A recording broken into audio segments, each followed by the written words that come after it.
Welcome to Yash Academy, Karad. In this video, we will study the elimination or dehydrohalogenation reaction of alkyl halides. Last year, in standard 11th, chapter number 15, you studied or learned the meaning of elimination or dehydrohalogenation. Can you recall why this reaction is called dehydrohalogenation? Now, before explaining dehydrohalogenation reaction of alkyl halides, consider the general structure of alkyl halide. In this alkyl halide, carbon bearing halogen is called alpha carbon, and next to alpha or a carbon which is adjacent to alpha carbon atom called beta carbon atom, and the hydrogen atoms attached to beta carbon are called beta hydrogen atoms. So when such alkyl halide having at least one beta hydrogen boiled with or heated with alcoholic potassium hydroxide solution, alkene is formed. आता या reaction मध्ये alkyne तयार होतं, म्हणजे this reaction is very useful for the preparation of alkenes, because alkenes of form has industrial applications used in the preparation of polymers. त्यामुळं the best method for preparation of alkenes हे elimination और dehydrohalogenation reaction आहे असं गृहीत धरलं जातं. आता या रिॲक्शन मध्ये नेमकं होतं काय, तर base abstract hydrogen that is beta hydrogen of alkyl halide. when it abstract beta hydrogen atom from alkyl halide, the electron pair is shifted to or used between carbon. So there is a formation of a new bond. At that time, halogen atom from alpha carbon atom leaves along with a lone pair of electron. म्हणजे इथं ज्यावेळी base hydrogen काढून घेतो त्यावेळेस hydrogen proton म्हणून तो काढून घेतो, म्हणजे इलेक्ट्रॉन डेफिशिएंट असतो. त्यामुळे ती इलेक्ट्रॉन पेअर ही दोन कार्बनच्या मध्ये वापरामध्ये येते.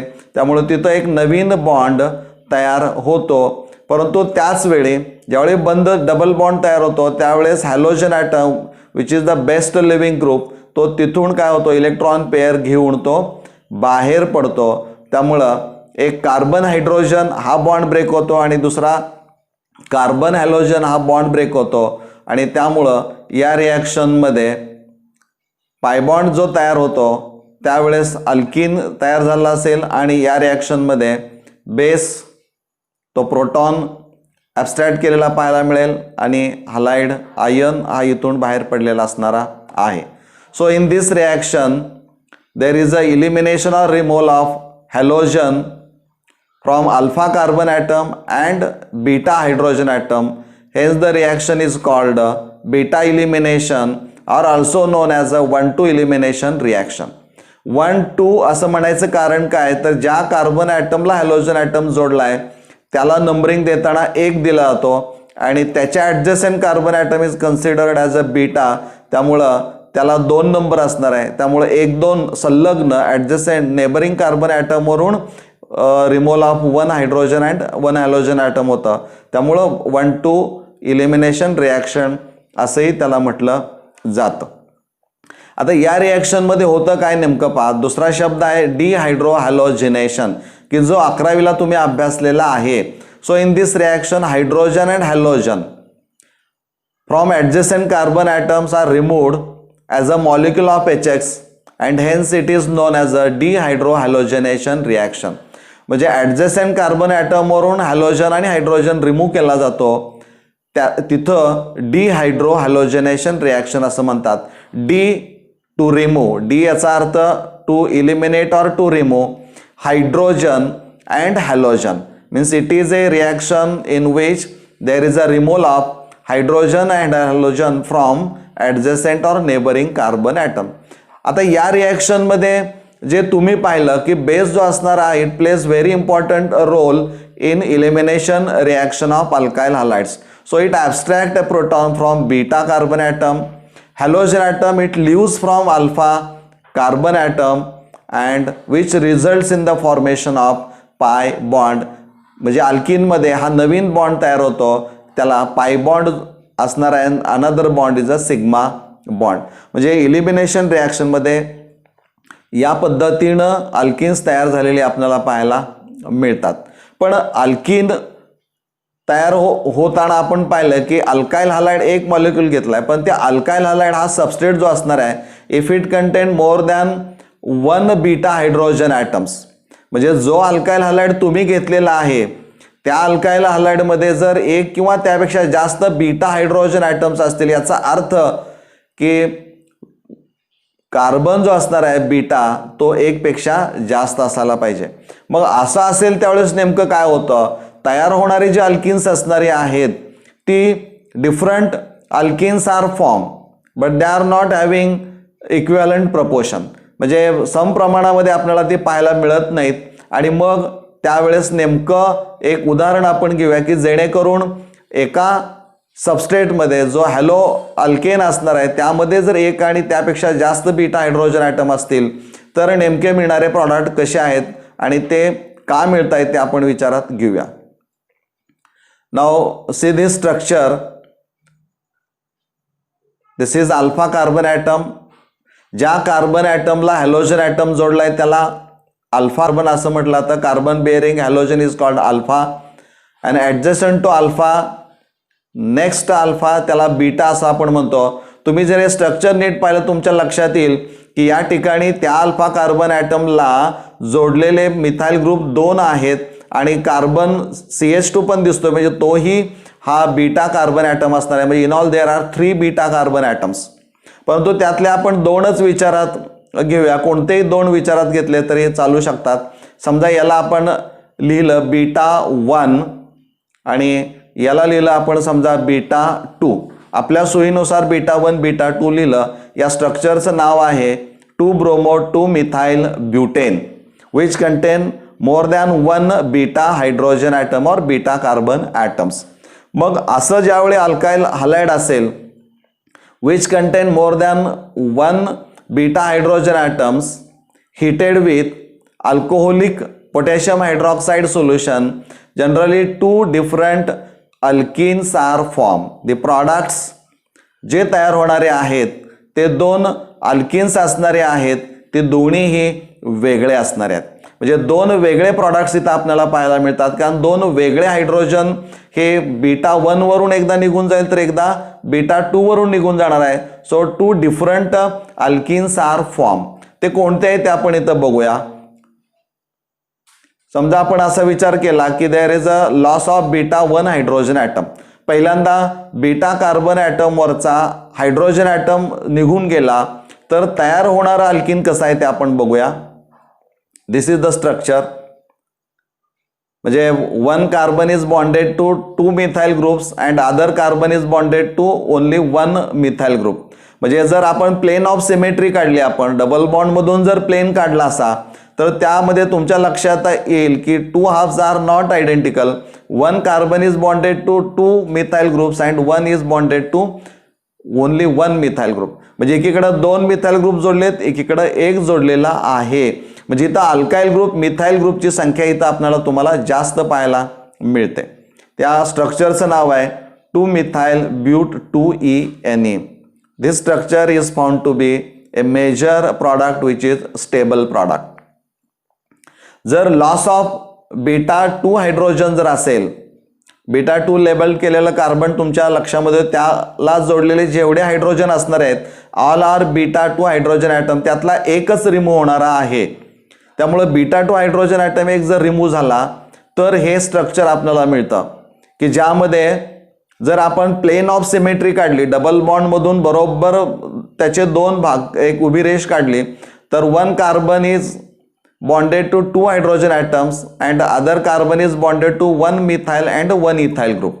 म्हणजे एका बाजूला अल्काइल ग्रुप जोडलेले दिसत आहेत तर दुसऱ्या बाजूला अल्काइल ग्रुप जोडलेले दिसत नाहीत. आणि त्यामुळं इथं या स्ट्रक्चरचं नाव तुम्ही जर लिहिलं तर 2 मिथाइल ब्यूट 1 असं असेल. As compared to 2 methyl but 2 this is found to be major product which is a stable as compared to this alkene this is minor product which is less stable. म्हणजे 2 different alkenes are form and out of 2 1 is a stable और minor and second is a major. जो major product असेल तो more stable असेल, minor product हा less किंवा least stable असणार आहे. म्हणजे ही जी स्टॅबिलिटी असणार आहे, stability of alkenes is explained by Saytzeff rule. म्हणजे ही स्टॅबिलिटी कुणी विचारात घेतली, का विचारात घेतली, याचं स्पष्टीकरण जर आपल्याला पाहायचं असेल तर सेटझेप रूलमध्ये आपल्याला ते पाहायला मिळेल. म्हणजे एक लक्षात ठेवायचं आहे, यावर प्रश्न हमखास परीक्षेला असतो की जर आपण असं अल्काइल हलाइड घेतलं की ज्यामध्ये 2 किंवा मॅक्झिमम 2 आपण विचारात घेऊया बीटा हायड्रोजन ॲटम्स आहेत, तर मिळणारे प्रॉडक्ट्स कोणते असणारे आहेत हे तुम्हाला सांगता यायला पाहिजे. हे आपण फक्त अल्काइल हलाइडच्या बाबतीमध्ये घेतलंय. ॲरोमॅटिक हलाइडच्या बाबतीमध्ये पण आपण ते कन्सिडर करू शकतो. सेटझेप रूल आपण इथं बघूया. आता सेटझेप रूल पाहण्यापूर्वी आपण अल्किन जी तयार झालेली आहेत या अगोदर आपण पाहिलं. इथं ही जी जनरल स्ट्रक्चर्स आपण विचारात घेतोय, अल्काइल सबस्टिट्यूटेड अल्किन्स, यामध्ये तुमच्या लक्षात येईल की 4 alkyl groups are in this structure. याच्यामध्ये 3 अल्काइल ग्रुप्स आहेत, याच्यामध्ये 2च अल्काइल ग्रुप्स आहेत, याच्यामध्ये 2 अल्काइल ग्रुप आहेत आणि याच्यामध्ये 1 आहे.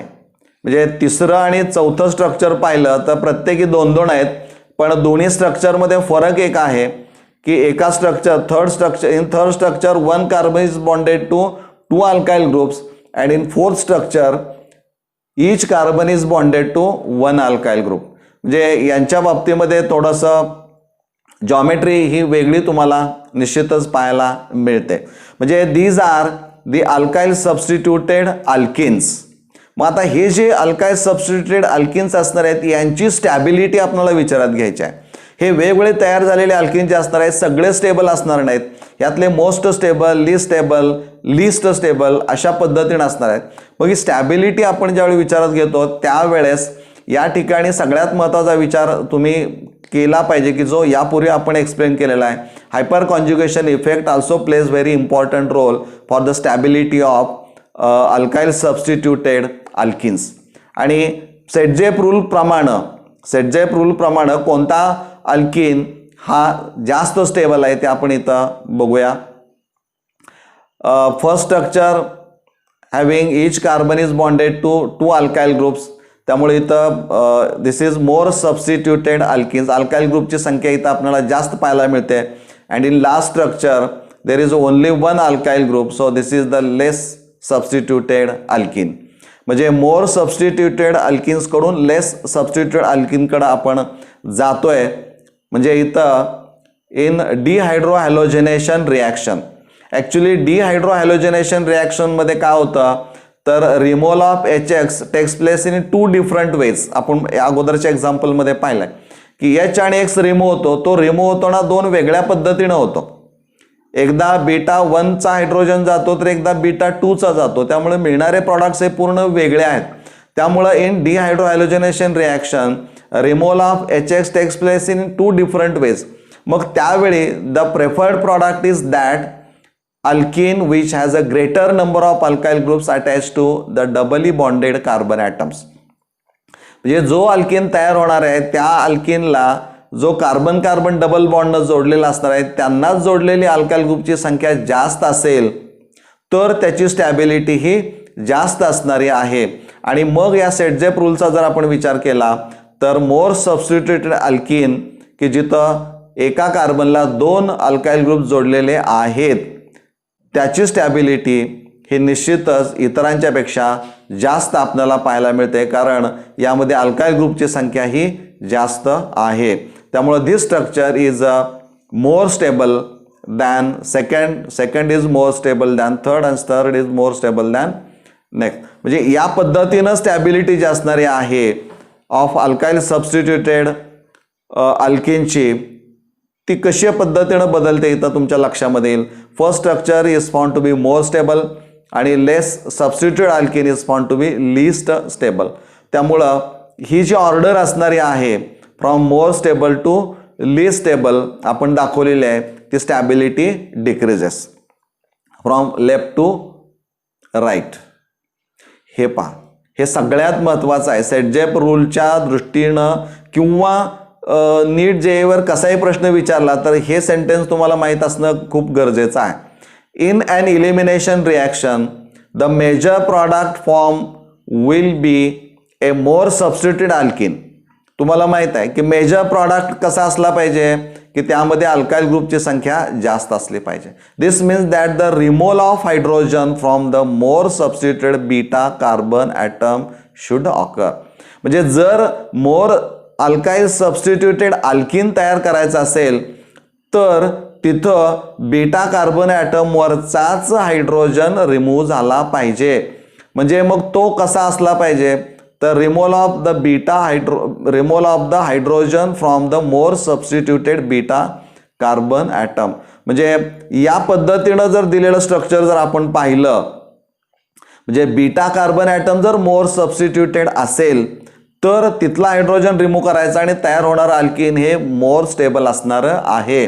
म्हणजे सेटजेप रूलच्या प्रमाणे तुम्हाला यावर MCQ विचारला जाऊ शकतो आणि दिलेल्या स्ट्रक्चरची ऑर्डर ऑफ रिॲक्टिव्हिटी किंवा स्टॅबिलिटी आपण म्हणूया ती स्टॅबिलिटी तुम्हाला सांगता यायला पाहिजे. आता याच्यामध्ये सगळ्यात महत्त्वाचं आहे ही रिॲक्शन अभ्यासल्यानंतर तुमच्या लक्षामध्ये यायला पाहिजे की ज्यावर JEE आणि नीट आणि CET सारख्या परीक्षांमधून प्रश्न विचारला जाऊ शकतो या एक्सप्लेनवरनं तुमच्या ते लक्षामध्ये येईल की factors affecting rate of elimination reaction.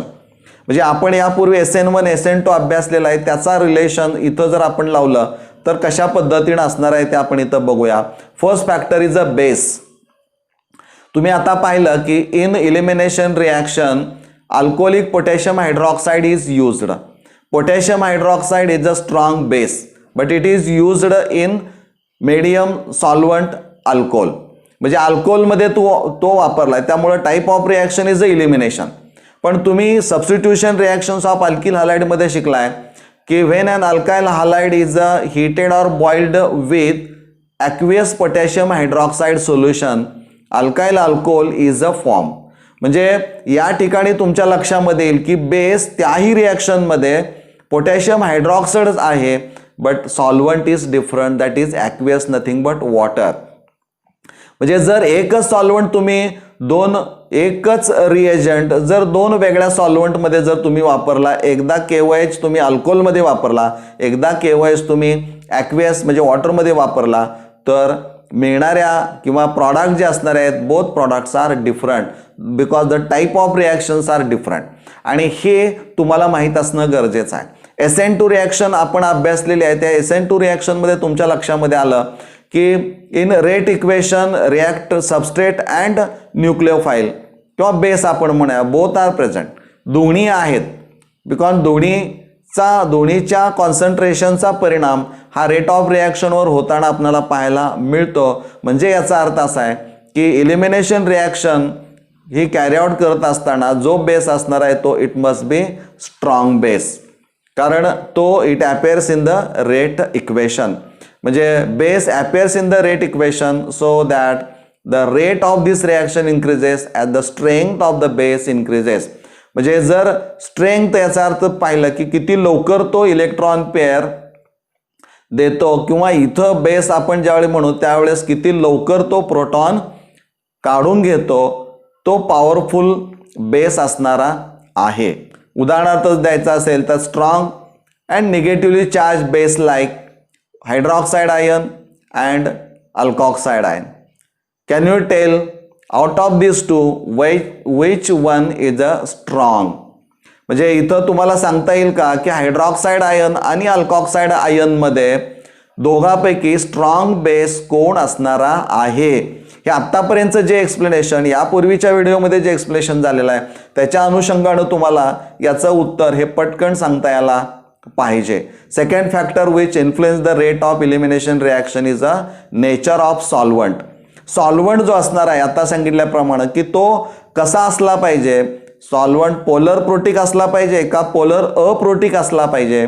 तुम्ही अभ्यासलेला आहे की SN2 reaction mechanism is favoured by polar aprotic solvent and SN1 reaction mechanism is favoured by polar protic solvent. म्हणजे एवढं जर लक्षात ठेवलं तर तुम्हाला याचं एक्सप्लेनेशन तुम्हाला पटकन सांगता येईल की यामध्ये ही SN2 टाईपचीच रिॲक्शन आहे. Therefore polar aprotic solvent increases the rate of reaction. आता असं का होतं याचा डिटेल अभ्यास आपण तुम्हाला सांगण्यापूर्वी तुम्ही तो करावा असा अपेक्षित आहे. त्याचा शोध तुम्ही घ्यावा की पोलर अप्रोटिक सॉल्व्हंट या डिहायड्रोहॅलोजिनेशनमध्ये रेट ऑफ रिॲक्शन कसा वाढवतो हे तुम्ही शोध घेणं गरजेचं आहे. त्यानंतर third factor is the nature of leaving group. The best और better leaving group is consider. कारण यामध्ये सगळे हॅलोजन, अल्काइल हॅलाइड म्हटलं की हॅलोजन आहे. फ्लोरीन आपण पाहिलंय, फ्लोरीन हा जो असणार आहे तो इलेक्ट्रॉन लवकर देणारा नाही आणि आयोडीन हा लवकर इलेक्ट्रॉन देणारा आहे. पण याच्यामध्ये गुड किंवा बेटर किंवा बेस्ट जो लिव्हिंग ग्रुप असणार आहे is considered as a Br. त्यामुळे बऱ्याचशा रासायनिक अभिक्रियेमध्ये तुम्ही पाहिलं असेल की Br हा अल्काइल ब्रोमाइडच हा वापरामध्ये आलेला तुम्हाला पाहायला मिळतो. Because Br is a best leaving group. म्हणजे तो इलेक्ट्रॉन पेअर घेऊन लवकर आपल्या बाजूला पडणार असेल तर रेट ऑफ रिॲक्शन आपोआप काय होणार आहे, वाढणार आहे. कारण बॉन्ड लगेच ब्रेक होणार आहे. जर तो इलेक्ट्रॉनच घेऊन बाहेर पडणार नसेल तर तो बॉन्ड स्ट्रॉंग असेल, त्यामुळे तो लवकर ब्रेक होणार नाही. त्यामुळे लिव्हिंग ग्रुप कसा असला पाहिजे त्यावर रेट ऑफ रिॲक्शन सुद्धा अवलंबून असणार आहे. जर तो इलेक्ट्रॉन पेअर घेऊन बाहेर लवकर पडणार असेल तर प्रॉडक्ट लगेच मिळेल, म्हणजे रेट ऑफ रिॲक्शन आपोआप वाढलेला असणारा आहे. त्यामुळे Br is the better leaving group. There is a partial breaking of the bond to the leaving group in transition state. तुम्ही पाहिलं की ट्रान्झिशन स्टेट SN2 मध्ये ज्यावेळी होते त्यावेळी CBr बॉन्ड हा काय होतो, ज्यावेळी न्यूक्लिओफाईलचा अटॅक त्या इलेक्ट्रोफिलिक कार्बनकडे होतो, at that time there is a weakening of CBr bond because electron density shifted towards more negative atom that is Br. म्हणजे इथं रेट ऑफ रिॲक्शन जर वाढवायचं असेल तर also depends upon the nature of the leaving group. आणि त्यामुळं so the better leaving group the faster the elimination reaction. जितक्या लवकर तो इलेक्ट्रॉन पेअर घेऊन निघून जाईल तेवढा रेट ऑफ रिॲक्शन वाढलेला आपल्याला पाहायला मिळेल. Now last factor which affects the rate of elimination reaction is the nature of alkyl group, that is the substrate. म्हणजे अल्काइल ग्रुप विशेषतः त्या सबस्ट्रेट मधला आपण जर विचारात घेतला, समजा हा RCH2X प्रायमरी फर्स्ट डिग्री, हा सेकंड डिग्री आणि हा थर्ड डिग्री असणार आहे. म्हणजे इथं आपण जे तीन स्ट्रक्चर्स काढलेले आहेत ते प्रायमरी किंवा फर्स्ट डिग्री, सेकंड डिग्री आणि थर्ड डिग्रीचा पाहिला तर थर्ड डिग्रीमध्ये carbon is bonded to 3 alkyl groups. म्हणजे इथं बघा अल्काइल ग्रुपची संख्या वाढताना आपल्याला दिसते आणि त्यावेळेस मग इलिमिनेशन रिॲक्शनचा रेट वाढतो का कमी होतो हे पाहणं फार गरजेचं आहे. म्हणजे जर as the number of alkyl groups on the carbon with living group increases the rate of elimination reaction increases. म्हणजे ज्या कार्बन ॲटमला हॅलोजन ॲटम जोडलेला आहे त्या कार्बन ॲटमला जर अल्काइल ग्रुपची संख्या जास्त असेल तर इट फेवर्स इलिमिनेशन रिॲक्शन. म्हणजे इथं तीन पैकी टर्शरी जो अल्काइल ग्रुप असणार आहे तो इलिमिनेशन रिॲक्शनमध्ये लवकर भाग घेईल as compared to secondary and primary. त्यामुळं या बाजूकडून प्रायमरीकडून टर्शरीकडे जाताना increases the rate of elimination reaction. पण तुम्ही SN2 रिॲक्शन मेकॅनिझम जर पाहिले असेल तर SN2 रिॲक्शन मेकॅनिझम जे असणार आहे it's most favoured in primary alkyl halides. म्हणजे इलिमिनेशनच्या एक्झॅक्ट अपोजिट इथं तुम्हाला पाहायला मिळेल की टर्शरीकडून प्रायमरीकडं म्हणजे increasing the rate of substitution nucleophilic. म्हणजे इथं पर्टिक्युलरली SN2 रिॲक्शन मेकॅनिझममध्ये हे इन्क्रीज झालेली आपल्याला पाहायला मिळते. म्हणजे या पद्धतीनं जर आपण गेलो तर एखादी रिॲक्शन तुम्हाला दिलेली आहे त्या रिॲक्शनमध्ये पहिल्यांदा शोधायचं आहे की सबस्ट्रेट कोणता आहे, मग तो कसा असला पाहिजे, सॉल्व्हंट कोणता आहे, रिएजंट कोणता आहे, मग SN1 मेकॅनिझम घडतं की SN2 मेकॅनिझम घडतं. SN2 असेल तर 1 स्टेपमध्ये असेल आणि SN1 असेल तर 2 स्टेपमध्ये असेल. म्हणजे कार्बोकटायन त्याच्यामध्ये तयार होत असला पाहिजे. ह्या सगळ्या गोष्टी इथून पुढं प्रत्येक रिॲक्शनला साधारणपणे आपल्याला लावता येत आहेत का, याचा अभ्यास मात्र या सगळ्या दोन्ही या व्हिडिओमध्ये आणि या पूर्वीच्या व्हिडिओमध्ये जर नीट पाहिलं तर तुम्हाला नीट JEE आणि CET एक्झामिनेशनमध्ये यावर येणारे जे प्रश्न असणारे आहेत ते सहज तुम्हाला सोडवता येतील याची मला पूर्ण खात्री आहे. त्यामुळे ह्या सगळ्या गोष्टी शेवटचे जे दिलेले आहेत तुम्हाला factors affecting rate of elimination reaction ह्या नीट अभ्यासा आणि अप्लाय करत जा. प्रत्येक रिॲक्शनला अडचणी येतील परंतु प्रयत्न हे तुमच्या हातामध्ये आहेत आणि ते केलं तर यश तुम्हाला निश्चित मिळेल. हा व्हिडिओ तुम्हाला निश्चितच आवडलेला असेल. यातला जो कंटेंट आहे तोही तुम्हाला आवडला असेल. या कंटेंटच्या आधारे तुम्ही प्रवेश परीक्षेवरचे प्रश्न निश्चित सोडवू शकाल याची मला पूर्ण खात्री आहे. धन्यवाद.